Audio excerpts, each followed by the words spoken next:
Hello and welcome to the Final Bell. It's great to have you with us for prelim final week as we head into the massive game on Saturday. We are brought to you by GMHBA, as we are every single week. Big thanks to them for their support.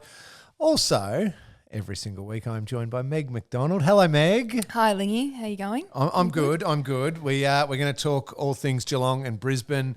5:15 at the MCG prelim final this Saturday. We'll get to some questions later on. But what about if we just get it straight out of the way? Oh yeah, let's just get through it. Okay. An unfortunate loss to the Blues. Sorry, press conference. How would you like to? How would you like to chat about this? How would I like to describe characterize it? Unfortunates. Yeah, I agree. How would I describe the game?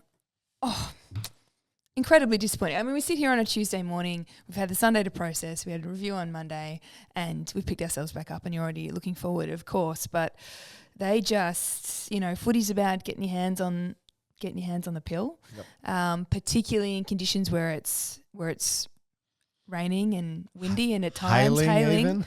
Oh, I was sitting on the bench when the hail started, and it was coming in at such an angle that you weren't even safe there.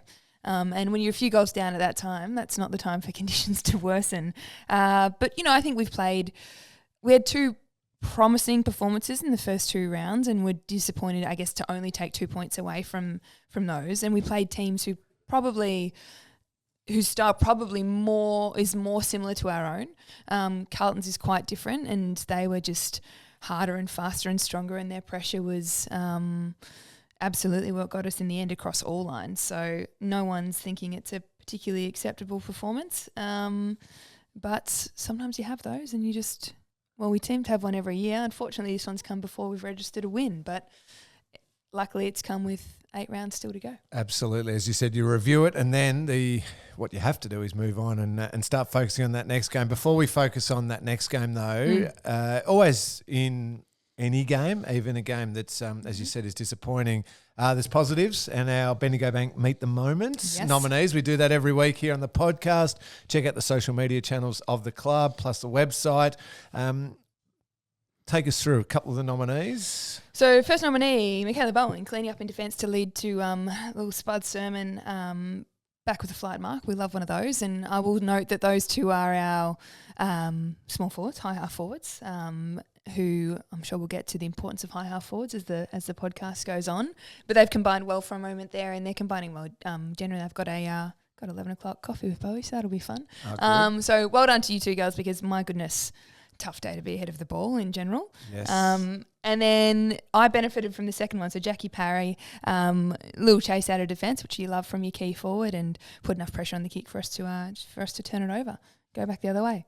Unfortunately, not to go back through the big sticks, but that's all right. It's like isn't it like any of these things? We had a meeting yesterday where you have things each week that you celebrate, and much like this one, I'm sure you're going, yeah, that's nice, but you want it to lead to a goal. You want it to lead to a goal, or a win, or be in a game that you want to celebrate. Absolutely.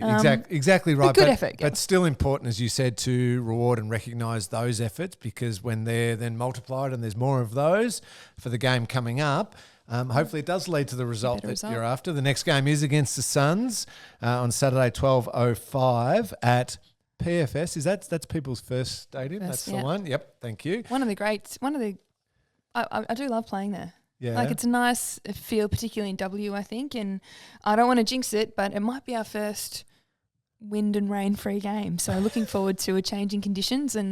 But, of course, conditions that Gold Coast will be absolutely used to. And rest assured, Cats fans, I don't think anything's coming easy. Excellent. As we move forward, and as you said, plenty of time to still get things right, and no doubt it'll be hopefully this week. There is one great sadness about playing at People's First on Saturday afternoon, is that I won't be at the MCG. Will you be flying? We will actually be, I think, in the air for the entire game. And that is because the game is at 5:15 p.m. on We Saturday. land at 7:50, hopefully, to news of attending a grand final the next week. That would be very, very nice. Let's get into that game, shall we? The Brisbane Lions obviously win their place into the prelim final with a remarkable comeback against the GWS Giants. 44 points down at the Giants' home ground. Somehow they find a way. Big Joey Danaher kicks a couple of clutch goals late to get them there. What did you see? Let's start with Brisbane first. What did you see from the Lions that the Cats have to be wary of on Saturday? Well, I think the big thing to come out of the game in terms of wariness is, I don't know, to me, and perhaps this is too airy-fairy, but attitude, never say die. You know, I think they've got the boxing gloves up at the moment on their rooms. So they've had some close calls in recent seasons, and now, you know, to turn it around from 44 points down speaks to a spirit and resilience and belief that is going to mean that no matter where the Cats are at halftime or three-quarter time, the Lions are going to believe they're in with a chance. And a few players along the way. I'm trying to think of his name. Oh my gosh, Ashcroft. Will. Whoops! How can you forget? Was brilliant. He got them. I don't understand looking at it. Obviously, his talent was lauded before he did the injury, but even during his highlights, I'm like, how is a man of that stature standing up in 3 tackles and keeping his feet? I mean, that's keeping your feet. Take note. His clearance work in that third quarter got them going. I think 4 score involvements just gave them enough of a glimmer of hope that they could then get rolling.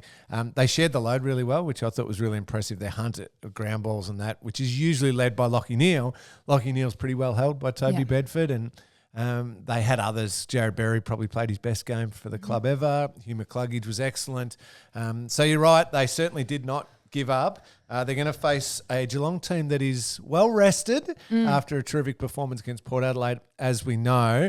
What have you heard from the inner sanctum? How was the week spent? What did they do over the weekend to get a bit of match type scenario play into the training? Yeah, I think we did a couple of craft sessions last week leading into the biggest footy session, I believe, was on the Friday, Jakey.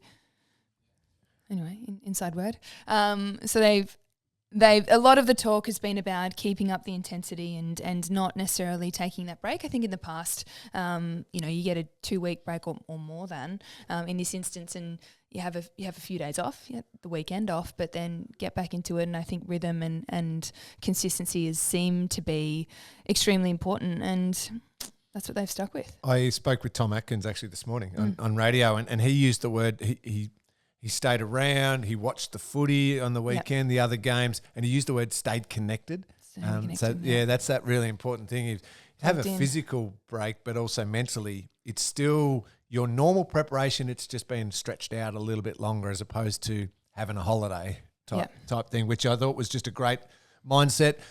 All of it, our wonderful listeners, Geelong fans, will be locked onto team selection this week, because one of the real positives of a good team in good form and good health is that the competition for spots is really tight. Unfortunately, for those that miss out, it becomes a really tough time of the year. Tom Stewart comes back in. We just assume. Sam de Koning potentially comes back in, especially with that Brisbane Lions forward line perhaps being pretty tall. Then the Tom Hawkins, Cam Guthrie discussions take place as well. So there's probably potentially 4 players who are up for coming in. Not necessarily that it's going to be 4 players coming in, but it is certainly a good sign of the health of the group that there's that type of competition for spots. Yeah, we've obviously spoken over the past 2 seasons about the necessity of that being true if you're going to achieve what you want to achieve. But you're coming off an 80, whatever it was, point win. It's hard to fault anyone in that team and anyone's performance to say perhaps you're on the sidelines this week. Obviously, we always celebrate. That's not what we have to do on this here podcast. My question about trying to entertain Jake this morning, convince everyone that I am up and about. How long since DK's played key defender? He's done he's done a combo, but surely I think in his most recent games at AFL, it's been more in the ruck. Yep. And that has, also the defence has seemingly been very well settled, performed very well, but I know they noted how well particular matchups worked against Port Adelaide. So you're right, you're facing a different forward line.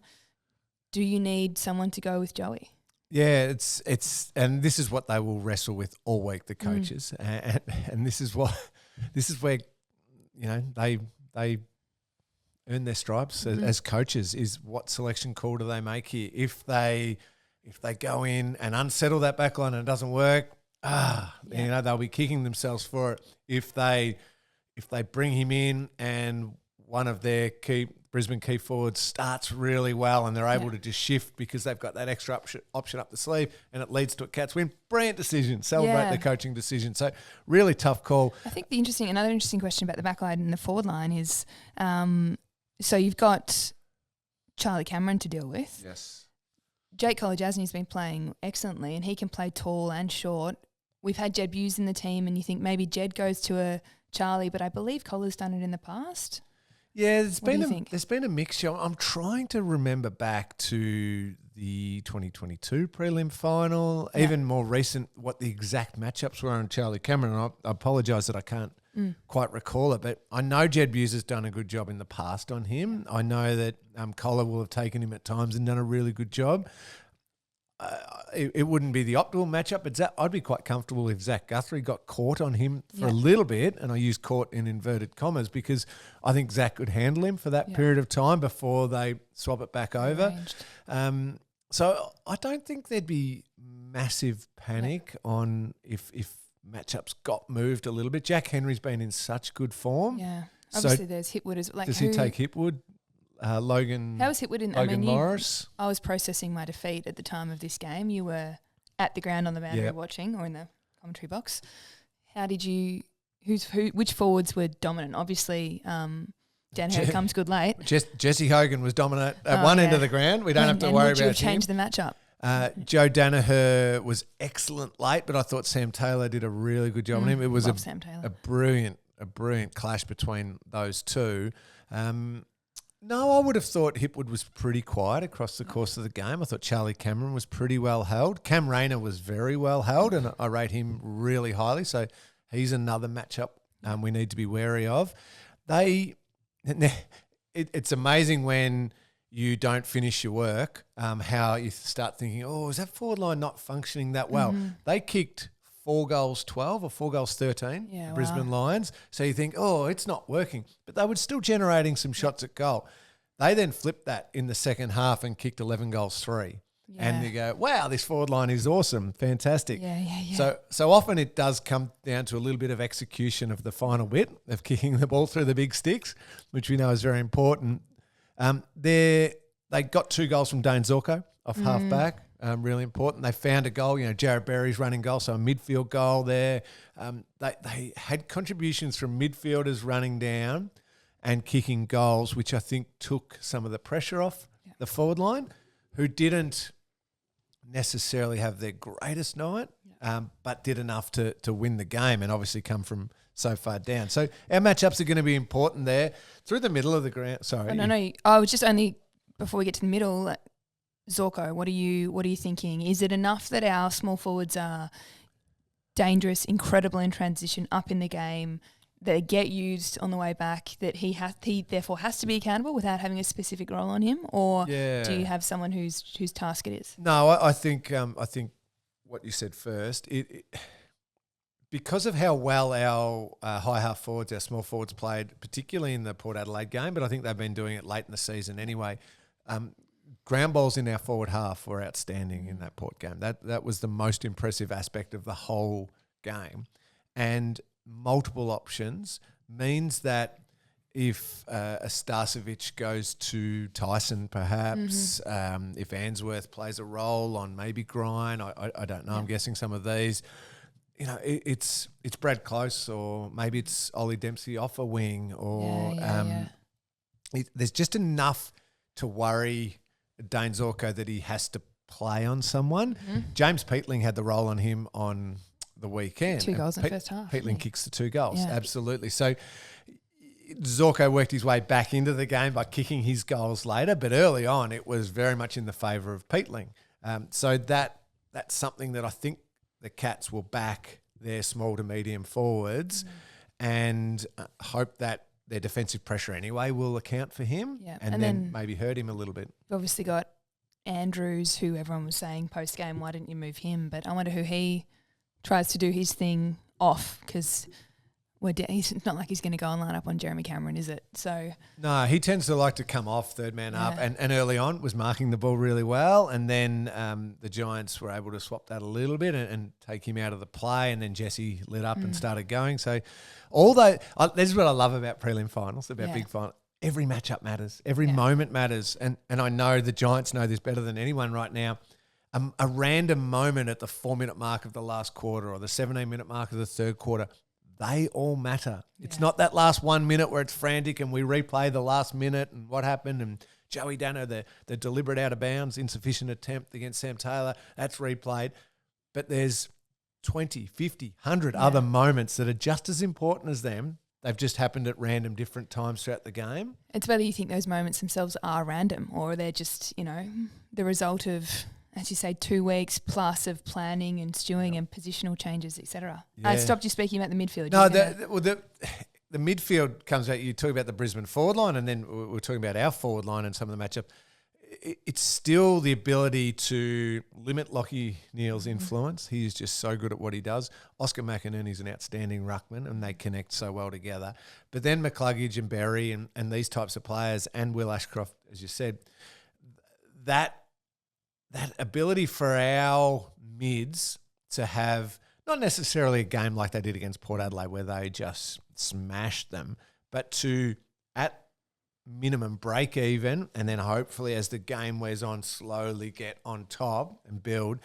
Max Holmes again, Tanner Bruin again, obviously Paddy again, Tommy Atkins in there. Maybe Stewie's back in there. Yeah, Stewie, good call. Just to slowly get the game on our terms through the middle of the ground and not let Lockie Neal's clearance dominance set everyone else up for the Brisbane Lions. That's still the huge challenge for me to beating the Lions. Yeah, well, it's been said by some statisticians, right, commentators, that don't worry about it, Lingy, because we are, I'm looking at Jay for confirmation, the number one team for clearance from round 16 onwards. So we're all good. Good. No I love worries. that. Meg's pumping up. Scores per clearance too. Yeah, great. Good job, boys. Excellent. And I love your positivity with that. And I think that can be the case, absolutely. If anyone out there hasn't got a ticket yet to come along and watch that midfield 70,000 people do have a ticket. 70,000, fantastic. 70,000 but let's get already. a few more there. I mean, we need a few more than this time 2 years ago, I think. So let's get it up there. So the fact that 70,000 have already got tickets, that means there's some. And it's Tuesday. There's plenty still available. There's plenty, guys. There's plenty. Have mine. I'm going to be on a plane. Jump on, get some tickets, come along and cheer the Cats on. Let's make sure the MCG is absolutely packed, blue and white, just to intimidate the Lions a little bit. You on the tools? I am on radio for that one, but Dodsey and the kids are coming up. Yeah, of course. So there's going to be at least 4 lings there with blue and white on. Yep. I might have to wear slightly neutral gear. I can't just come in with wearing a blue and white jumper. I meant to say this to you a couple of weeks ago. It was like, the graphics that they do on social media, and it was premiership fail, all that sort of stuff. And it had like Cameron laying down the bottom, Geelong. I was like, you can try and just play it down and hide it. But I love that you still like Geelong's. This is before finals had started. Still back in the min. Absolutely, 100%. I think it was and Bont for something. Bont for Brownlow. Bont for Brownlow. What was the other one? Norm Smith. I think I would. Did you go? I felt you didn't say someone from the Cats. Or maybe you did. Oh, surely I did. Max Holmes. Max Holmes or. Yeah, probably Maxie Holmes. I would have been tempted to say Ollie Dempsey. Oh, yeah. Love Ollie. 100%. Get along. Buy your tickets. Make sure the blue and white MCG is absolutely packed.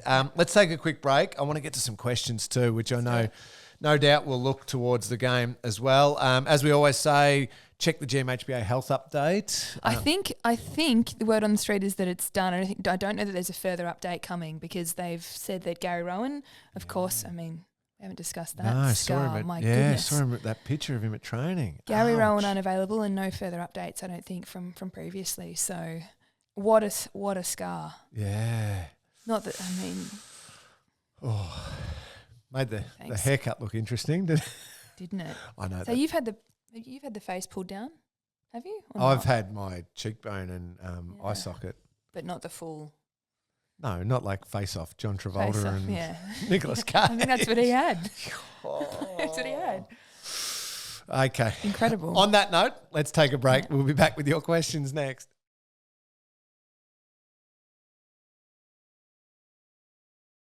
Welcome back to the final bell. Perfect timing, Meg. Sorry, Lingy, you're just flicking through the fan questions, obviously, and Yes. having a laugh. Plenty happening inside these questions. Lots of good ones. We're going to get to them. We are brought to you by GMHBA. Thank you to them for their support. Let's dive into these questions. Actually, it relates to one of the topics we were talking about just before the break. This one's from Dave Bax 3. Does Brad Close get the job on Zorko? So an actual job, but I would assume still attack.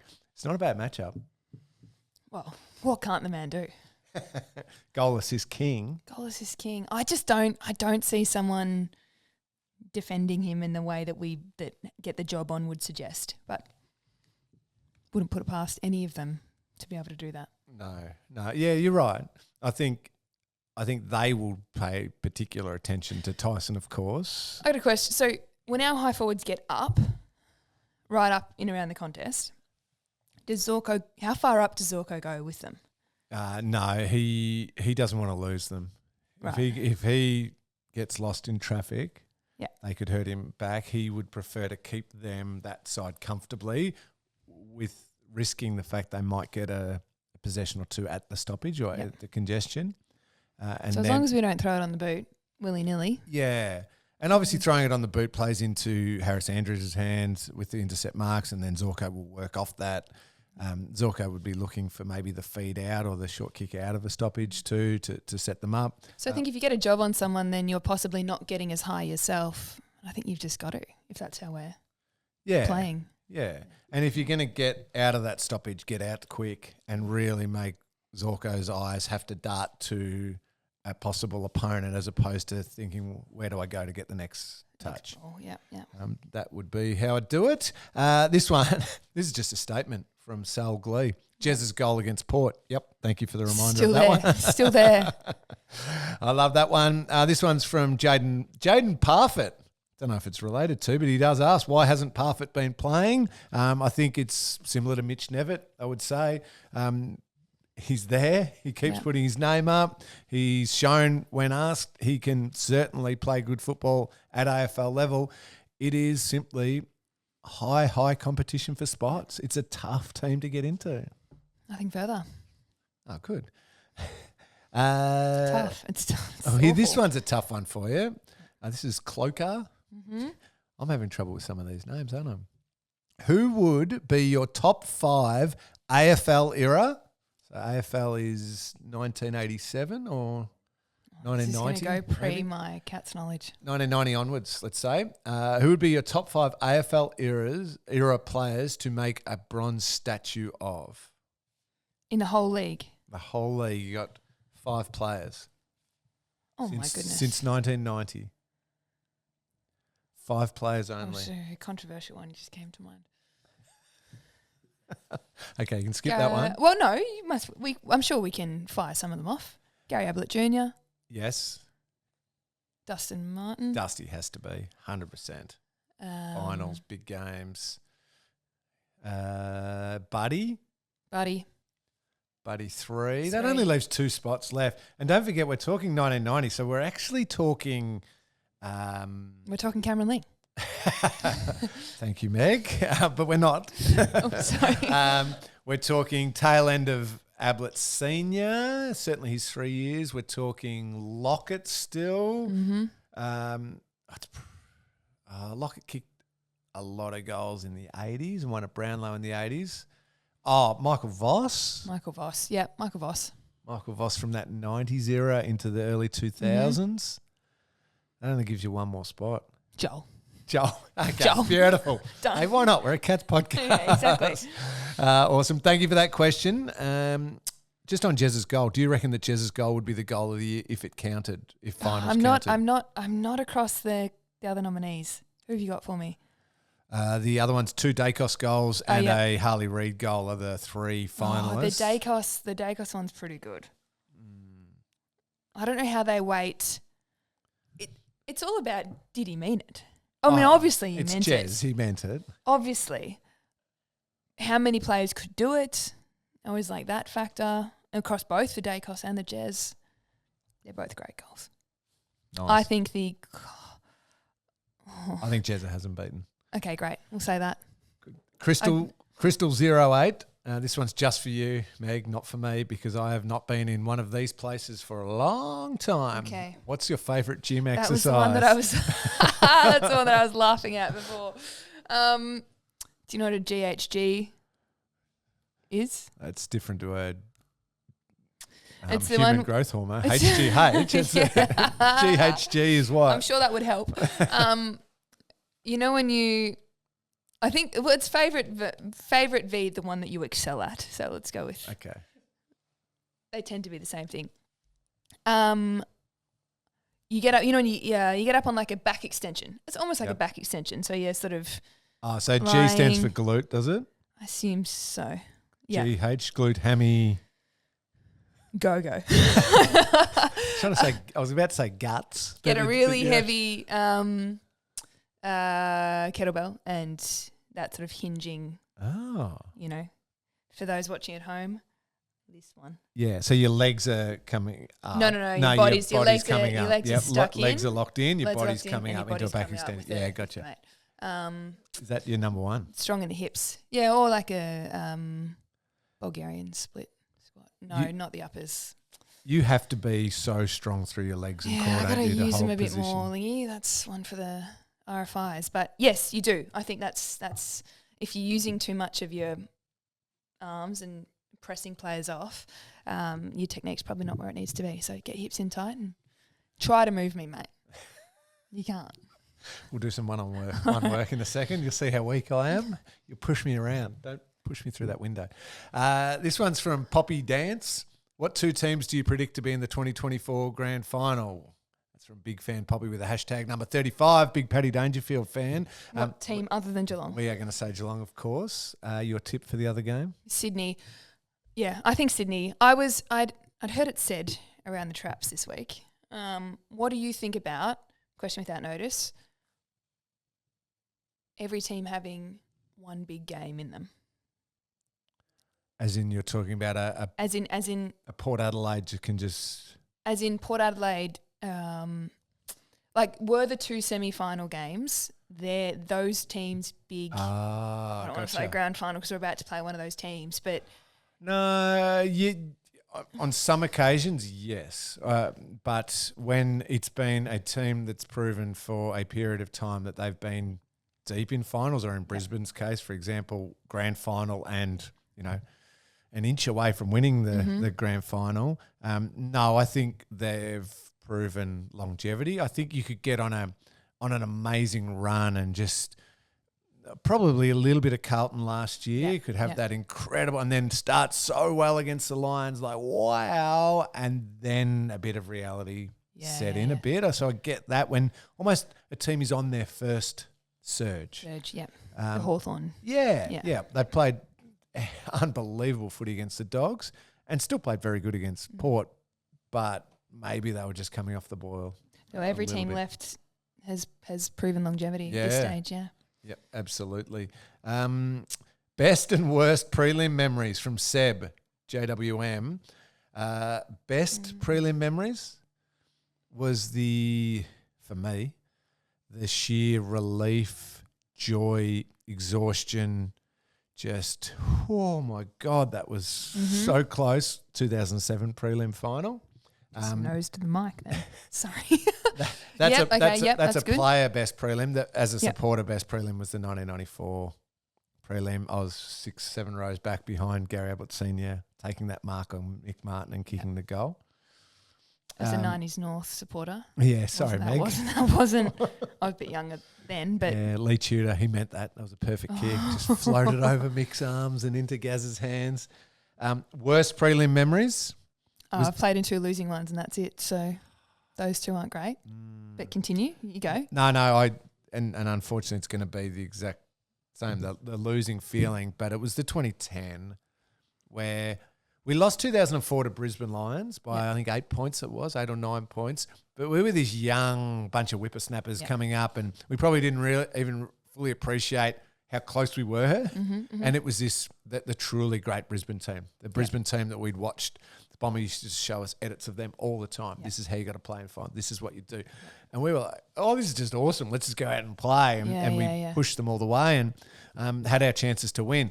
So we kind of didn't know what the hell we were doing, but we were just playing our hearts out. The 2010 feeling of, oh, they've got us. It just felt, we were trying our guts out. We were running as hard as we possibly can, and we didn't feel like we were anywhere near them. Collingwood, I'm talking about here. I was playing on Swanee, and it was the first real season of Collingwood going full on, the high rotations, super high rotations, 120 rotations. Breaking the system. Yeah, and I started on Swanee. 5 minutes in, he's on the bench. I'm like, that's cool. I'll do as I've always done, playing on a play. I'll roll over to the next most dangerous, Scotty Pendlebury. Fine. 5 or 6 minutes on Pendles, and then Swanee came back on the ground. Fresh as a daisy. Fresh. And I was, oh my God, I am no match for this guy. And we just hadn't quite adjusted.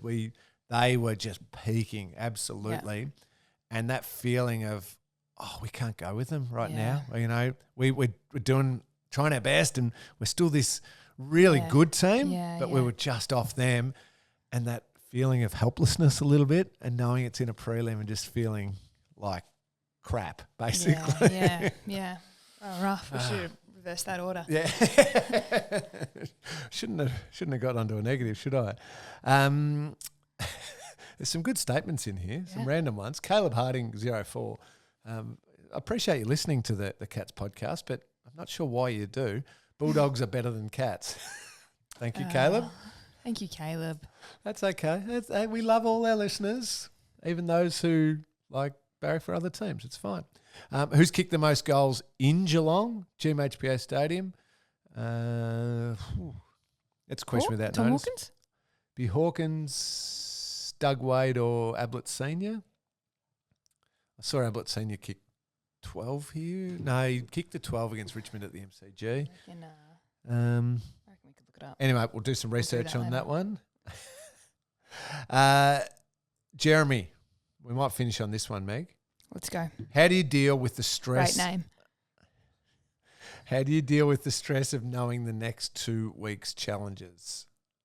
As a player, you don't... I don't think you'd even categorise it as stress. No. And you never challenge. You never fully let yourself acknowledge that it's that stressful or the grand final could play out like this, and what if we're playing that? And you have an amazing ability, I think, as players, and you'd be the same to compartmentalise. Thank you very much, Meg. And just go, this is the training session I need to do. This is the recovery session I need to do. This is the understanding of the opposition's game plan I need to do. And then this is the game I need to play, and the particular role and the things that might happen within that game. I think you've been there far more than I have, but you'd be in such a deep state of deep belief that, we are, our best football can match any team. We can be dominant against any team. I think sometimes there's a challenging point when you've earned the week off, then you're sitting watching these other teams go at it, and part of you would be saying, oh, we've got this, look at them beat each other up and we've beaten these teams, etc. Or you watch a really amazing performance and you go, oh gosh, okay, because you yourself haven't been out there that weekend proving it to yourself. Yep. So that's where the mindset and the mentality's really important. It's a great word you use in belief.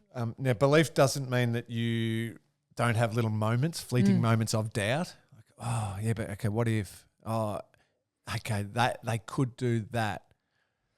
But it's the ability to just acknowledge those and then push them aside and go, yeah, but if that was to happen, I used to love the feeling, and occasionally I'd get it, and this is why I just love my teammates so much, and that I'd look around and I think, yeah, okay, they can throw that at us, and they have that player or two who could do that. But then I just look and find that comfort of, Oh, yeah, but that's Gary Ablett Jr. just there, Yeah, and that's yeah. Corey Enright over there, and I know. Okay, And they're going that's to Jeremy. yeah, they're going to kick. Jeremy. They're going to kick the ball into the forward line, and Matt Scarlett will take care of that, or Darren.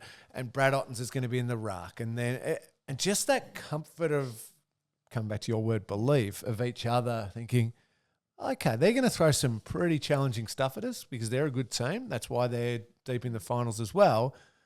But I have total belief in what that guy can do, that guy can do, that guy can do, and collectively what we can do. Yeah. That was always and comforting. what the coaches are telling us we can do, and how they're, it's obviously been noted that our coaching staff are among the best. Yep. They'd have them well prepped. Absolutely. Absolutely. I've got an answer for thank you, Meg. whoever it was. I can't believe I said Tom Hawkins. That's recency bias, if you've ever heard it. Tom Hawkins is in third for most goals at KP, 275. Then who's in second? Would you say? Second would be, I think I'm going to go Ablett Senior. Ablett Senior, 391, and Doug Wade, 413. 413. Apparently. Wow. Great effort. Fantastic. Thank you for doing that research. No worries. At AFL Tables. Appreciate you. And thank you for your time today. That will do us. Thanks to everyone who sent their questions in. We love them. We are so excited, obviously, about Saturday, 5:15 MCG. Reminder, tickets still available. Jump on, grab them. Make sure there is blue and white everywhere at the MCG. As you've noted across the semis we watched on the weekend, crowd, fundamental. You just feed that energy, might make that couple of % difference, and hopefully get the Cats over the line. Hopefully we are back next week talking about a lead up to a grand final. Very, very exciting. Good luck in the Gold Coast. Let's go. And enjoy that flight back, watching on Yeah, hopefully I'll some have to pay plain for the Wi-Fi. Yeah. Surely free Charge Wi-Fi. that to the club account. Excuse me. 100%. Good luck for the game. We'll be back next week. Go Catters.